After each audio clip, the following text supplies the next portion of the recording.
Assalamualaikum warahmatullahi wabarakatuh. Bismillahirrahmanirrahim. Alhamdulillahi rabbil alamin wa bihi nasta'in ala umuri dunya waddin. Assalatu wassalamu ala asyrafil anbiya'i wal mursalin wa ala alihi wa ashabihi wa man da'a bi da'watihi ila yaumiddin.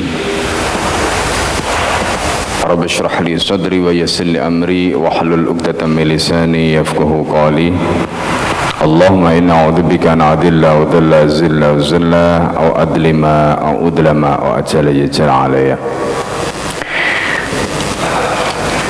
Bapak Ibu dan saudara sekalian yang dimuliakan oleh Allah, alhamdulillah pada pagi hari ini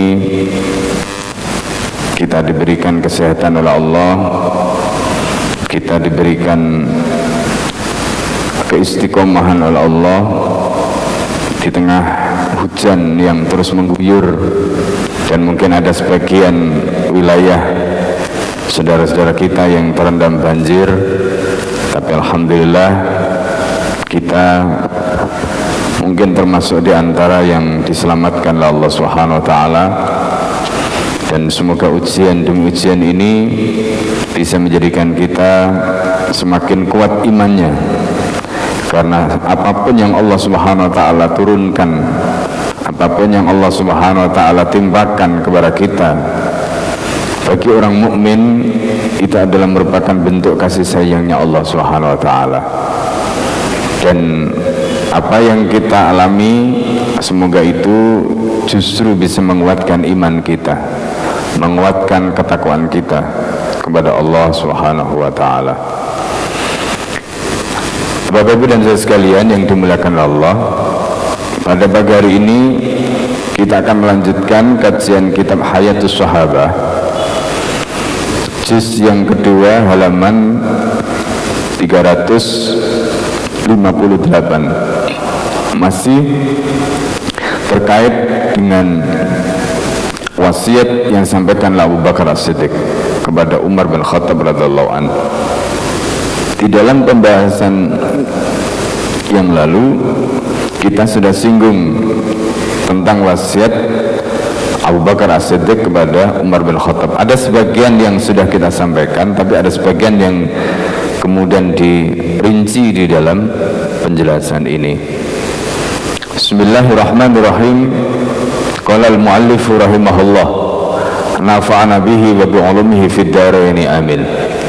Muallif atau pengarang kitab ini berkata di dalam kitabnya, dan semoga Allah Subhanahu wa taala memberikan manfaat kepada kita, memberikan manfaat kepada kita melalui ilmu yang ditulis oleh pengarang kitab ini, baik itu di dunia maupun di akhirat. Amin.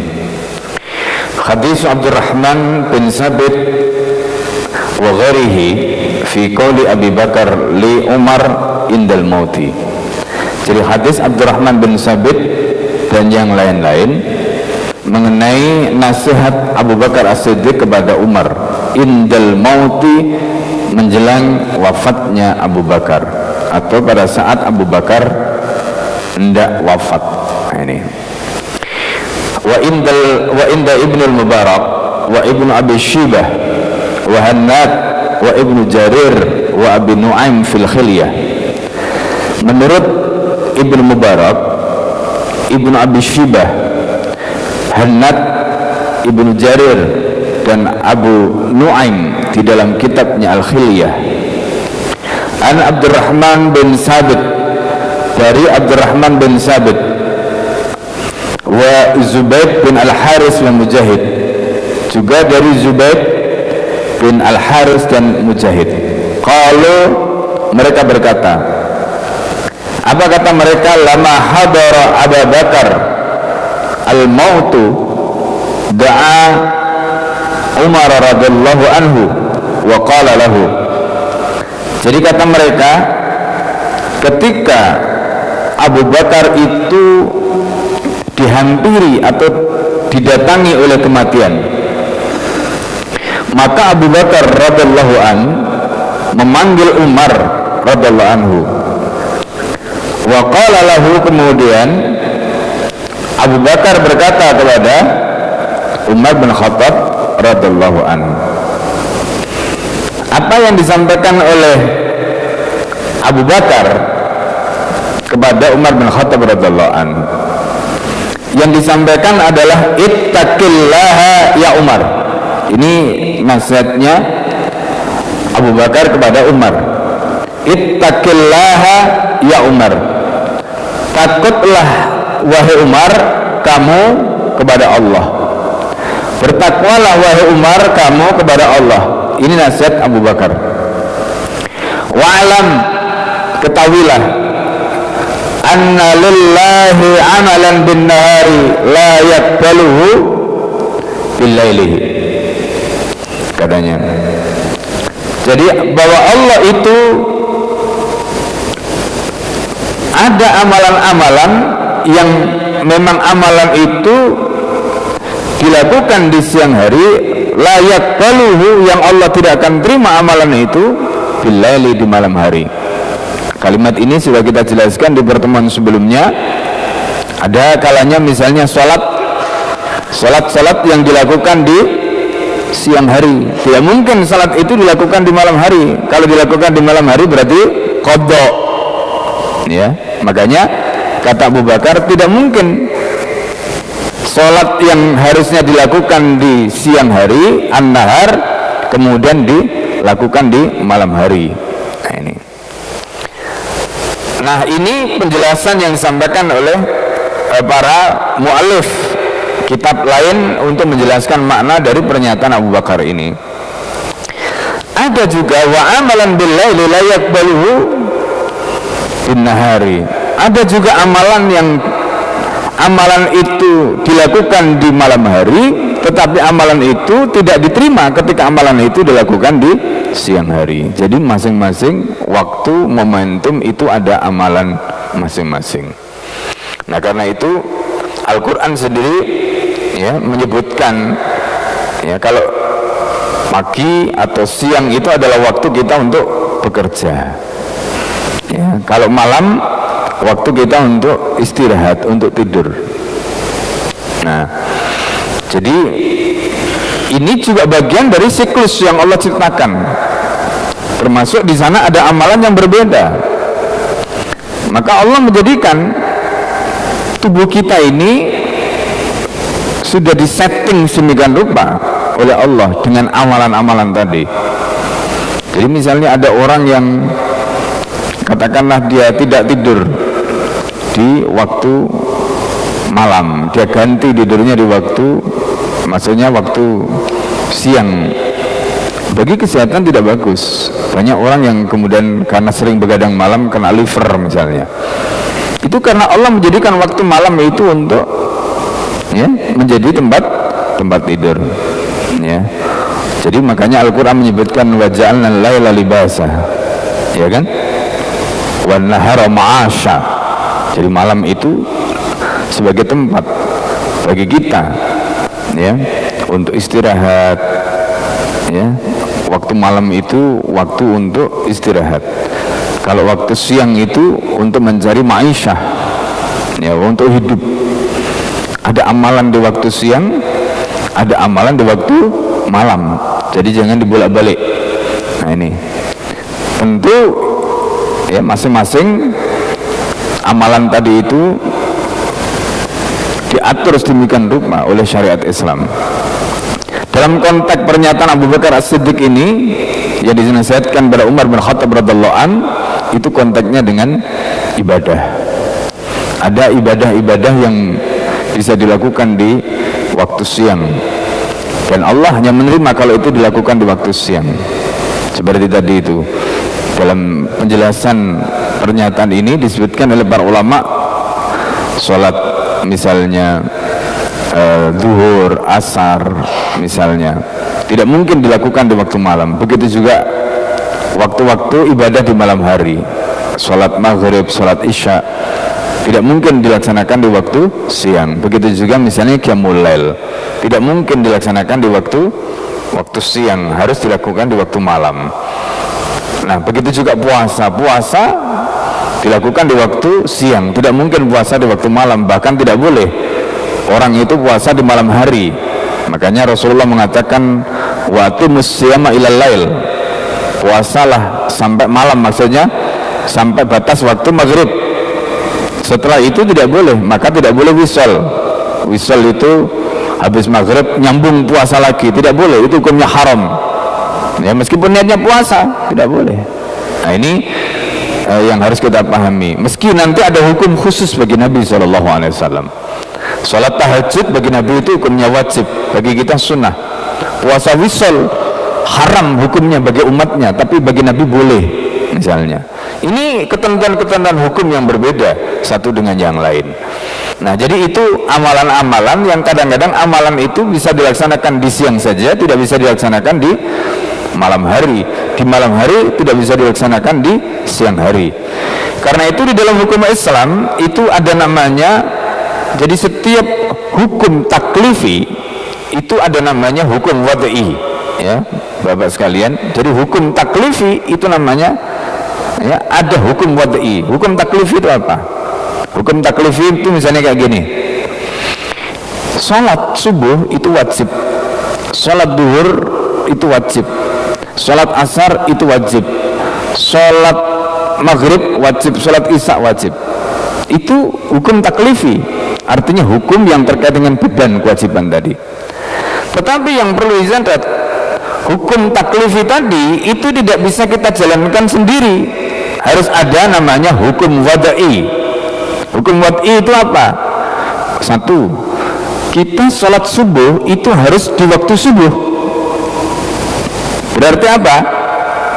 Ada ketentuan waktu yang harus kita ikuti. Ketentuan waktu yang kita ikuti itu namanya wad'i, itu hukum wad'i. Tidak boleh kita sholat subuh sembarangan, sholat subuh di waktu asar, sholat subuh di waktu maghrib, sholat subuh di waktu, nggak boleh. Itu namanya ketentuan hukum wad'i namanya ya. Begitu juga sholat duhur, sholat duhur harus di waktu duhur, itu hukum wad'i ya. Ini Islam mengajarkan seperti itu. Sama seperti misalnya puasa. Puasa itu dari segi hukumnya itu hukum taklifi, wajib. Tapi melaksanakan puasa itu ada hukum wad'inya. Kapan waktunya? Itu hukum wad'i namanya. Jadi misalnya kita tidak boleh, karena kita siang tidak puasa, kita konversi di malam hari, nggak boleh. Berarti pelaksanaan ibadahnya tadi itu nggak sesuai dengan timingnya, nggak boleh. Nah ini contoh. Jadi Islam itu seperti itu. Makanya tadi disebutkan ada amalan-amalan yang sama nilainya ibadah, tapi dia hanya bisa dilaksanakan di siang hari, tidak boleh dilaksanakan di waktu yang lain, tidak akan diterima oleh Allah. Begitu juga ada amalan yang dilaksanakan di malam hari, tidak akan diterima kalau itu dilaksanakan di siang hari. Kenapa? Karena hukum taklifi tadi ada hukum wad'inya, ada hukum wad'inya. Nah ini sama misalnya contoh, hukum wad'i itu nanti banyak ya. Kalau hukum taklifi itu ada 5, hukum wad'i itu sebenarnya ada 5 juga. Jadi kalau hukum taklifi itu ada wajib, lawannya wajib itu adalah haram, ada sunnah, lawannya sunnah itu makruh, kemudian yang kelima itu adalah mubah, itu hukum taklifi. Tapi hukum ini tidak bisa kita jalankan tanpa hukum wad'i. Hukum wad'i itu misalnya ada azimah dan rukhsah. Hukum azimah itu adalah hukum asal, rukhsah itu adalah dispensasi. Misalnya contoh, kita sholat rukhsahnya azimahnya itu harus berdiri. Bagi orang yang tidak bisa berdiri, misalnya boleh sholat sambil duduk, itu namanya rukhsah ya, itu namanya rukhsah. Pembahasan tentang hukum sholat berdiri dan duduk itu masuk hukum wad'i, bukan hukum taklifi. Nah ini contoh lagi, itu tadi azimah rukhsah. Kemudian yang kedua adalah hukum tentang syarat. Sholat itu ada hukum syaratnya yang harus kita penuhi. Menghadap kiblat syarat, kemudian bersih syarat ya, suci itu syarat ya. Nah tidak boleh orang yang mengerjakan sholat, pokoknya saya sholat, tapi nggak melaksanakan syaratnya, tidak mau menutup aurat, tidak mau menghadap kiblat, tidak mau menjaga kesucian, yang nggak diterima salatnya, ya, nggak diterima salatnya, atau dengan kata lain salatnya tidak sah. Nah, ini kenapa? Karena ada hukum syarat yang harus dipenuhi, tidak dipenuhi. Tentu nanti ada pengecualian, ada pengecualian. Nah, kemudian ada yang namanya hukum sebab. Hukum sebab. Contoh tadi itu, kita sholat subuh. Sholat subuh itu ada sebabnya. Kapan? Yaitu pada saat fajar. Begitu fajar datang sebab, kewajiban tadi bisa kita kerjakan. Kalau fajarnya belum datang, maka tidak boleh kita mengerjakan. Nah, sholat duhur juga begitu, ya. Sholat asar juga begitu, sholat maghrib juga begitu, sholat isya juga begitu. Nah, ini namanya sebab. Puasa itu juga sama, ada hukum sebabnya, ya. Nah, itu tadi azimah, rukhsah, kemudian sebab dan syarat. Nah, yang keempat itu namanya mane. Mane itu penghalang. Jadi misalnya begini, bapak ibu dalam keadaan hadas besar. Hadas besar itu menjadi mane, menjadi penghalang. Sholat duhur, sholat subuh, sholat rawatib tadi hukumnya wajib. Tapi kalau kita punya hadas besar, maka hadas besar itu menjadi penghalang kita untuk mengerjakan sholat tadi, dan kita tidak bisa mengerjakan sholat itu selama penghalangnya tadi ada. Berarti apa? Penghalangnya harus dihilangkan dulu. Berarti apa? Harus mandi junub. Nah, itu namanya mane, harus dihilangkan dulu, ya. Sama seperti misalnya sebagian ulama itu menyebutkan, apakah orang kafir itu mereka wajib sholat? Jawabannya wajib. Orang kafir wajib sholat, orang kafir wajib puasa, orang kafir wajib zakat, orang kafir wajib haji, wajib. Tapi mereka punya penghalang. Apa penghalangnya? Kekufuran. Maka kalau dia bisa menghilangkan kekufuran tadi, berarti kewajiban tadi mereka wajib kerjakan. Karena itu di dalam Al-Quran nanti pada hari kiamat, orang kafir itu mereka ditanya, di antara pertanyaannya apa? Masalakakum fi sakor? Apa yang menyebabkan kalian diseret ke neraka sakor? Qalu, kata mereka, lam naku minal musallin, karena dulu kami tidak sholat. Wala nut'imul miskin, dan kami tidak memberi makan orang miskin, maksudnya memberi zakat. Berarti apa? Sholat wajib, bayar zakat wajib. Tapi mereka tidak bisa mengerjakan kewajiban itu karena apa? Ada mane, ada penghalang. Penghalangnya apa? Kekufuran. Nah, ini. Nah, yang terakhir, yang kelima itu adalah sihah, fasad, butlan. Nah, ini sah, fasid, dan batil. Nah, itu hukum yang kelima. Kalau kita memenuhi syarat-syarat tadi, maka berarti salat kita sah. Kalau kita tidak memenuhi syarat-syarat tadi, berarti salat kita tidak sah. Nah, itu. Dalam konteks jual beli, misalnya jual beli itu hukumnya mubah, tapi karena syarat dan ketentuan jual beli tadi itu tidak terpenuhi, maka boleh jadi jual belinya tidak sah atau bahkan batil. Nah, misalnya riba, batil misalnya, ya. Jual beli menipu itu fasid, ya. Ketika dia menipu itu fasid, rusak. Nah, nanti itu pembahasannya panjang di dalam pembahasan usul fikih, ya, terkait dengan apa bedanya antara fasid dengan batil dalam jual beli. Itu nanti ada penjelasan lebih detail. Tapi ala kulli hal, yang saya ingin sampaikan dalam kesempatan ini, Bapak Ibu dan saudara sekalian yang dimuliakan Allah, setiap amalan tadi ada hukumnya, ya. Setiap amalan tadi ada hukumnya. Ada amalan yang berlaku di malam hari, ada amalan yang berlaku di siang hari, dan masing-masing punya ketentuan hukum yang berbeda-beda. Nah, itu kita harus tahu. Sebab kalau kita tidak tahu amalan kita nanti tidak akan diterima oleh Allah Subhanahu wa taala. Nah ini naudzubillah, summa naudzubillah. Coba bayangkan, kita sudah capek melakukan amal, tapi ujung-ujungnya amal kita tidak diterima oleh Allah.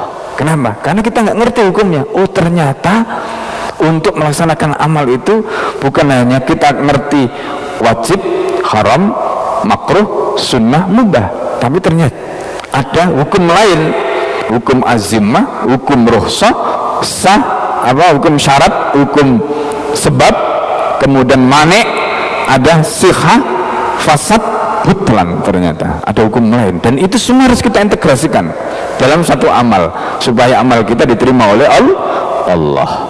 Ini ya, saya lanjutkan. Wa annahu la yaqbalu nafilatan hatta tu'addal faridatuh. Ini nasihat Abu Bakar. Dan bahwa ibadah tambahan, ibadah sunnah, kata Abu Bakar, tidak akan diterima sampai yang wajib itu ditunaikan. Kadang-kadang begitu orang itu ya, dia pengen sedekah tapi utangnya banyak. Bayar utang itu wajib, sedekah itu sunnah, jangan lupa itu ya. Bayar hutang itu wajib, berarti apa? Prioritaskan dulu bayar hutang, baru nanti kita bicara sedekah. Sedekah itu sunnah, jangan ngejar sedekahnya yang sunnah, hutangnya dikemplang, nggak boleh ya. Itu gambaran layak balu nafilatan, Allah tidak akan menerima ibadah sunnah selama yang fardu tidak ditunaikan. Coba bayangkan, sholat wajib tidak dikerjakan, tapi ya, misalnya gini, sholat tahajud subuhnya 12 ya kan, itu berarti mengerjakan yang nafilah, yang fardunya tidak ditunaikan. Lah terus gimana ya kan? Nah ini nggak boleh ya. Ada yang begitu ya, ada yang begitu. Wa inna ma sakulat mawazinu man sakulat mawazinuhu ya. Jadi orang yang timbangannya baik itu nanti pada hari akhir itu timbangannya akan baik, timbangannya akan berat, amal kebaikannya itu. Ittiba'il haq, yaitu karena mereka mengikuti al-haq. Jadi kapan orang itu timbangan amal solehnya itu berat? Ketika mereka mengikuti yang hak. Fi darid dunya, di negeri dunia.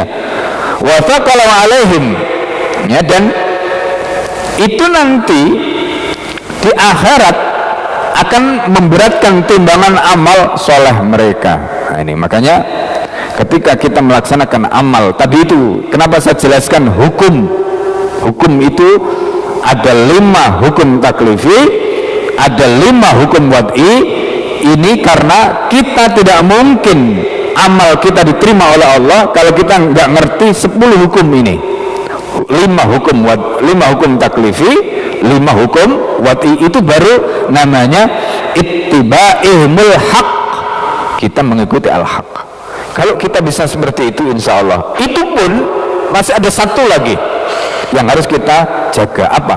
Ikhlas. Nah ini ya, benar itu satu, tapi ikhlas itu perkara lain. Orang itu ada yang bisa jaga amalnya benar, hukum taklifinya benar, hukum wad'inya benar, tapi enggak ikhlas, enggak diterima oleh Allah ya. Ini makanya diterimanya amal itu 2 itu, ikhlas dan benar. Benar itu tadi itu mengikuti 10 hukum itu, hukum taklifi 5, hukum wad'i 5 tadi itu. Kalau itu kita bisa integrasikan di dalam amal kita, itu yang akan memberatkan timbangan amal baik kita, amal soleh kita. Kemudian di sini disebutkan wa huqqa limizanin yud'u fil haqq ghadan ayyakuna thaqilan, dan sungguh timbangan ya itu nanti akan diletakkan di mana al-haqqu, kebenaran itu akan ditimbang di situ dan dia akan berat ya. Masya Allah, makanya kita berdoa kepada Allah semoga timbangan amal soleh kita ini lebih berat daripada amal buruknya. Kemudian Abu Bakar melanjutkan wa innama khaffat mawazinu man khaffat mawazinuhu. Kemudian ada orang yang timbangan amal solehnya ringan, yang berat amal buruknya pada hari kiamat. Kenapa kok bisa begitu? Bittiba'ihimul batila, karena mereka mengikuti kebatilan fit dunya, di dunia.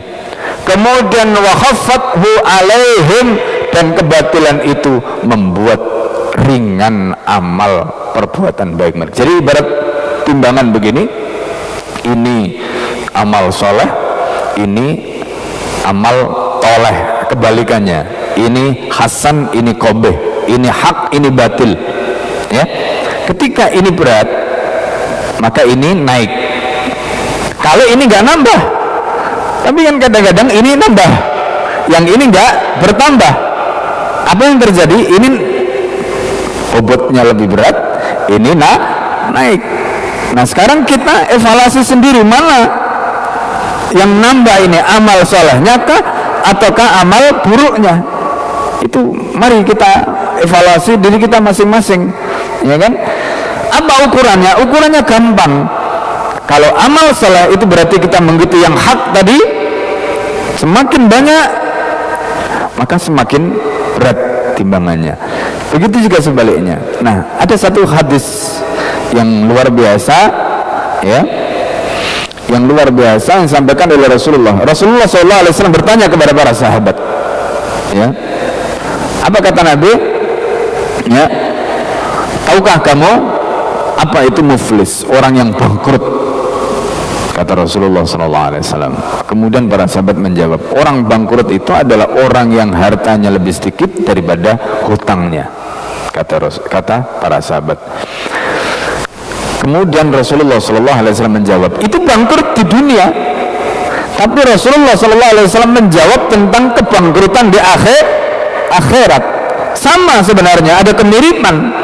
Orang yang bangkrut di dunia itu asetnya lebih sedikit daripada hutangnya. Jadi kalau asetnya dipakai membayar hutang, habis, dia nggak punya apa-apa. Itu namanya bangkrut, muflis. Kata Rasulullah, kata para sahabat tadi.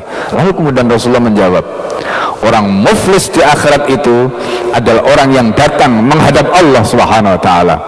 Dia membawa kebaikan. Apa kebaikannya? Pahala salatnya dia bawa, pahala puasanya dia bawa, pahala zakatnya dia bawa. Tetapi pahala salat, pahala puasa, pahala zakat itu kemudian dimakan oleh dosanya. Dosanya apa? Karena dia ngomongin orang, karena dia ini, karena dia itu habis. Akhirnya dosanya tadi itu timbangannya lebih berat daripada amal solehnya, ya. Sehingga akhirnya apa? Dosanya tadi itu menyeret dia, karena sudah nggak ada lagi yang diambil dari amal solehnya tadi itu, nggak ada lagi yang diambil, maka dia bersama amal keburukannya itu, kata Nabi, kemudian akhirnya dicampakkan ke neraka oleh Allah Subhanahu wa taala. Inilah orang yang muflis. Ini makanya hati-hati, ya. Jadi orang muflis itu bukan dia tidak punya amal, dia punya amal, tetapi ternyata amalnya, amal solehnya masih kalah dengan amal buruknya tadi itu. Itu diantaranya nasihat yang disampaikan. Wa huqqal mizanin yudau fil batil ghadan ayyakuna khafifan. Sungguh, kata Abu Bakar, timbangan nanti akan diletakkan. Nanti kebatilan itu akan ditimbang di situ, ya. Dan itu yang akan menjadikan apa? Timbangan tadi itu yang asalnya hanya berisi al-haq itu akan ringan. Kenapa kok ringan? Karena dia ditindihi dengan amal yang batil tadi itu.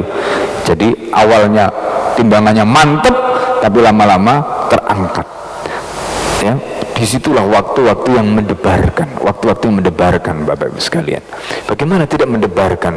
Coba bayangkan ketika kita dalam posisi seperti itu, amal kita ditimbang itu, kita pengen amal kita yang soleh ini, amal kita yang hak ini lebih berat daripada amal yang batil ini.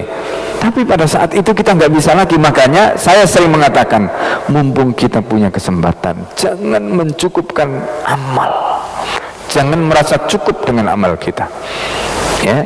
Jangan merasa cukup dengan amal kita.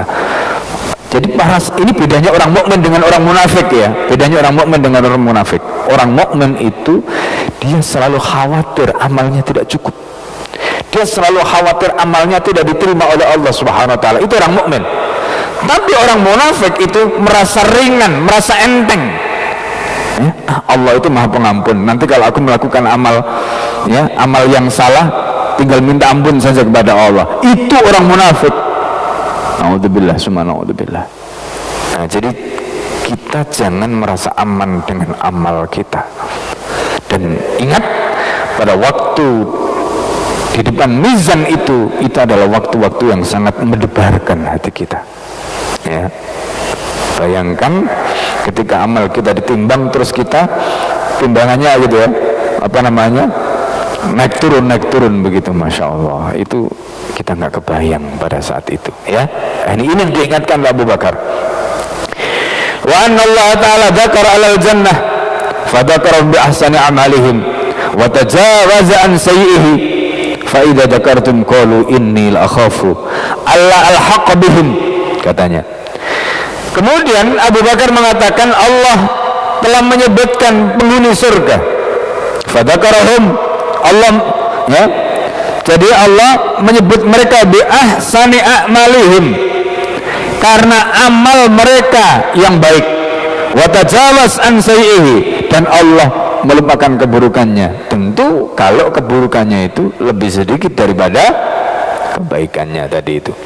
Fa idza dzakartuhum, kalau aku mengingat mereka, qultu, aku berkata, kata Abu Bakar, inni la khafu, aku sungguh takut, kata Abu Bakar, Allah al-haqqu bihim, takut aku tidak bisa menyusul mereka, jangan-jangan aku ini tidak termasuk penghuni surga. Masya Allah, Abu Bakar ngomong begitu, padahal lisan Rasulullah sudah memberikan stempel kepada Abu Bakar bahwa Abu Bakar fil jannah, Abu Bakar di surga. Subhanallah, itu lisan Rasulullah sudah memberikan stempel kepada Abu Bakar fil jannah. Kemudian wa anna Allah Ta'ala dzakara al-nar fadzakarum bi aswa'i amalihim, Allah kemudian menyebutkan penghuni neraka, lalu Allah sebutkan mereka dengan amal mereka yang buruk. Waradda alaihim ahsanahu, Allah ketika menyebut amal buruk mereka, tentu ada kebaikannya, tapi kebaikan mereka tadi itu ditolak. Kebaikan mereka tadi itu nggak bisa menutup keburukan mereka, sehingga akhirnya apa? Akhirnya mereka masuk neraka.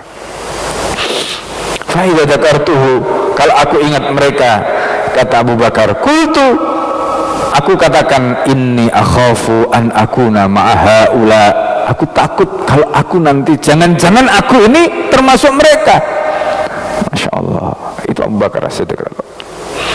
Kemudian beliau menyebutkan ayat rahmat dan ayat adab. Fa yakunul abdu raghiban rahiban, kata Abu Bakar, seorang hamba itu dalam posisi dua. Raghib, dia berharap rahmatnya Allah, kasih sayangnya Allah. Rahib, dia takut adabnya Allah Subhanahu wa taala. Wala yatamanna 'ala Allah ghairal haqq, dan dia tidak berharap kepada Allah kecuali yang baik, yang benar. Wala yaqnat min rahmatih, orang mukmin itu tidak akan putus asa dari kasih sayangnya Allah. Wala yulqa biyadihi ilal halakah, dan dia, atau wala yulqa biyadihi ilal halakah, dan dia tidak akan menjerumuskan dirinya dalam kebinasaan. Apa? Menjerumuskan dirinya ke dalam kebinasaan. Sebagian sahabat mengatakan mereka meninggalkan jihad, mereka memilih dunia. Itu, ya, wala tulku aidikum ila tahlukah, kamu jangan ceburkan dirimu ke dalam kebinasaan. Itu maksudnya meninggalkan jihad, meninggalkan perjuangan, memilih kehidupan dunia, pengen aman. Ini kebinasaan, bukan menceburkan diri dalam kebinasaan itu berarti jangan berjuang, tidak, kebalik justru, ya, para sahabat memahami sebaliknya. Ketika mereka memilih dunia, meninggalkan perjuangan, itu berarti mereka memilih kebinasaan. Naudzubillah, summa naudzubillah. Fa in anta hafidta wasiyati, kata Abu Bakar, kalau kamu hafalkan, kamu jaga wasiatku, fala yaku ghaibun ahabu ilaika minal mauti wa huwa atika, maka tidak ada perkara ghaib yang lebih kamu cintai ketimbang kematian. Ya, maksudnya apa? Orang yang baik itu orang yang dia nggak takut mati, bahkan dia pengen mati. Kenapa? Apa yang ditakutkan? Karena bagi dia hidup ini adalah ladang untuk beramal, dan pada saat dia sudah selesai dipanggil menghadap Allah, pada saat menghadap Allah dia menghadap dengan senyum. Kenapa? Karena dia justru ketemu dengan kekasihnya, ketemu dengan Allah Subhanahu wa Ta'ala. Tidak ada ketakutan. Itu kalau kita bisa menjaga amal soleh kita. Nah, sebaliknya di sini disebutkan wa in anta dayata wasiyati, tapi kalau kamu abaikan, kamu sia-siakan wasiatku, fala yaku ghaibun abghadu ilaika minal maut, tidak ada perkara gaib yang paling kamu benci melebihi kematian. Kenapa? Orang jahat takut mati. Orang jahat itu takut mati. Mana ada orang jahat berani mati? Nggak ada. Kalau bisa dia hidup 1000 tahun, ya kan? Padahal 1000 tahun itu di mata Allah cuma sehari. Coba bayangkan, orang jahat, nggak ada orang jahat yang ingin cepat mati, nggak ada, ya. Tetapi orang yang jahat itu, orang yang zalim itu, ya sama. Makanya orang yang baik itu kalau dia berkuasa sebenarnya dia pengen cepat selesai, bukan malah ingin memperpanjang kekuasaan. Kenapa? Loh, dia merasa sudah ini amanah, ini berat, semakin lama semakin berat. Kalau dia bisa selesai dalam waktu cepat, itu sudah aman dia. Itu orang baik. Tapi kalau orang jahat, dia seperti tadi, karena kejahatan itu menghantui dirinya. Ketika kejahatan itu menghantui dirinya, kalau bisa dia nggak mati-mati, gitu, karena takut mati. Begitu juga kalau berkuasa, kalau bisa bertahan lama, gitu. Kenapa? Untuk menutupi kejahatan terus begitu. Supaya apa? Dia tidak menghadapi pengadilan, dia tidak menghadapi macam-macam tadi itu, takut. Makanya lihat, ini nasihatnya, ya, nasihatnya Abu Bakar kepada Umar bin Khattab radhiyallahu anhu. Nasihatnya Abu Bakar, ya, kata Abu Bakar, kalau kamu abaikan nasihatku ini, fala yaku ghaibun abghadu ilaika minal maut, maka tidak ada perkara yang ghaib yang lebih kamu benci kecuali kematian. Karena biasanya orang itu begitu mikirnya, ntar nanti saya akan tobat di penghujung, padahal belum tentu kapan dia tahu dia akan mati. Nah, disinilah seringkali orang itu berkhayal, berandai-andai, ya. Makanya, ya, di akhir kalimatnya Abu Bakar mengatakan walasta bimu'jizi, dan kamu tidak akan bisa menaklukkan kematian. Kamu tidak akan bisa menaklukkan kematian. Jangan berharap ketika kita melakukan kejahatan kemudian kita bisa bertahan lama. Jangan berharap. Kenapa? Karena kita tidak bisa menaklukkan kematian. Karena kematian itu datangnya dari Allah. Allah bisa mencabut nyawa kita kapan saja. Nah, ini wasiat yang luar biasa yang disampaikan Abu Bakar As-Siddiq kepada Umar bin Khattab radhiyallahu anhu. Bapak Ibu dan saya sekalian yang dimuliakan Allah, inilah gambaran yang harus kita camkan betul-betul. Maka di poin terakhir tadi yang ingin saya sampaikan, kalau kita menjadi orang baik, ya, tidak ada yang kita takutkan. Tidak ada yang kita takutkan. Kalau kita menjadi orang soleh, tidak ada yang kita takutkan. Apa yang kita takutkan?